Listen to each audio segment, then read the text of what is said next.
National security, चलो हमने national security भी मान ली। नेशनल थोड़े दिनों के बाद आ रहा है यूनिवर्सिटी में नेशनल सिक्योरिटी श्रीनगर की लाइब्रेरी खुल जाती है, वहाँ नेशनल सिक्योरिटी नहीं है। यहाँ पे रोज़ कुछ ना कुछ हो रहा है, वो ठीक है, वो खुल जाती है, लेकिन हमारी 11 बजे के बाद बंद है। लाइब्रेरी है, आप वहाँ से दिखाना, ये सामने सेंट्रल लाइब्रेरी जो पूरी जिसके लिए जानी जाती है, ये मतलब फेमस है, ये ऑल इंडिया लेवल पे है। एक अच्छी चीज़ है यूनिवर्सिटी ने बनाई, ये 24/7 थी। ये किसी मतलब फेस्टिवल वाले दिन भी ये बंद नहीं होती थी। ये बच्चों के पढ़ाने के लिए एक चीज़ बनी थी। आज की डेट में इसकी टाइमिंग रात को 11 बजे कर दी है, ये बंद हो जाती है रात को, आप इसमें बैठ के पढ़ नहीं सकते। आज भी जब हम उनसे पूछते हैं इस हिसाब से, या कब से पूछते हैं, ये कोरोना भी ख़त्म हो गया, अच्छा पहले कोरोना के बहाने थे, कोरोना अब ख़त्म है, फिर भी ये लाइब्रेरी टाइम 10 से 11 एक्सटेंड हुआ। फिर जब उसके बाद हम कहते हैं कि इसको खोलो, पढ़ने तो दो, एटलीस्ट पढ़ने का मांग रहे हैं, हम क्या मांग रहे हैं, सीएल में बच्चा पढ़ेगा बैठ के और क्या करेगा। फिर जब इनको बोलते हैं कि हम टाइम एक्सटेंड करो, तो ये उसके बाद बोलते हैं जी नेशनल सिक्योरिटी, चलो हमने नेशनल सिक्योरिटी भी मान ली।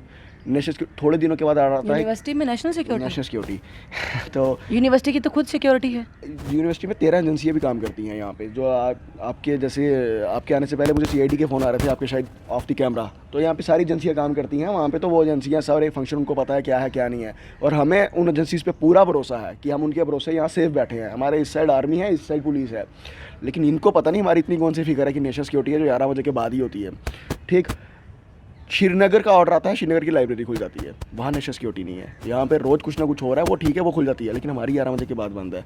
फिर एक रीज़न आता है जी हमारे पास सिक्योरिटी नहीं है प्रोवाइड करने के लिए। अच्छा सिक्योरिटी क्यों नहीं है आपके पास, इतने एम्प्लॉइज़ है कि यहाँ बिठा दो रात को, वो भी फिर बोलते हैं जी हमारे को इसका ना खर्चा ज़्यादा पड़ रहा है, हम मैनेज नहीं कर पा रहे।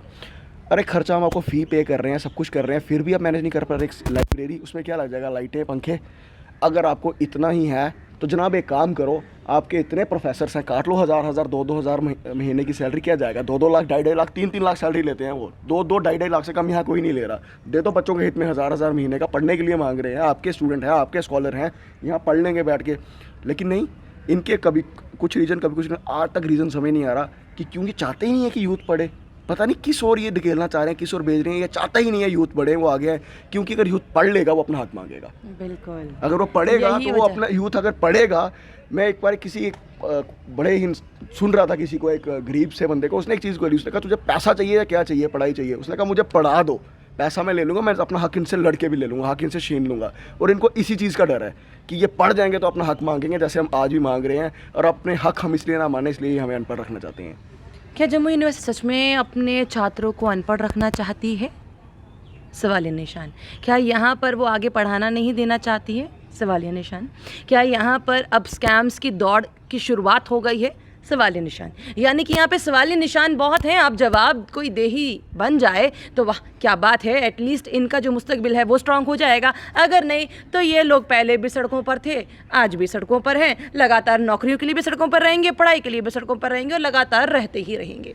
यही आजकल जम्मू कश्मीर का दस्तूर भी है, और यही किस्मत बना के रख दी है। आपको क्या लगता है? अपनी कमेंट बॉक्स में जरूर रखिएगा। बने रहिए दन कटरती के साथ।